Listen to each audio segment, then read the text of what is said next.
Alright guys, here's how you're going to take down an airsoft gas blowback Glock. First up, you take the magazine out, go ahead and rack the slide. Okay, now you're going to pull down on these levers right here and right here. Alright, you're going to pull down on those, and you're just going to pull the slide out like so. Wonderful. Okay, now you can go ahead and take out your guide rod by just pulling it down and lifting it up just like so.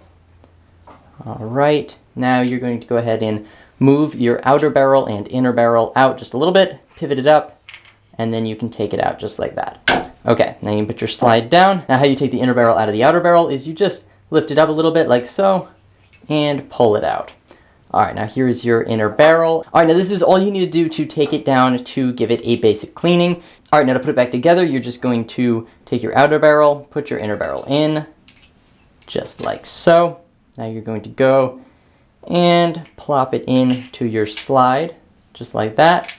Push it back, and then you get your guide rod, plop it in like so. Alright, and then once that's done, all you need to do is put it back onto your slide, rack it, and then you're ready to shoot.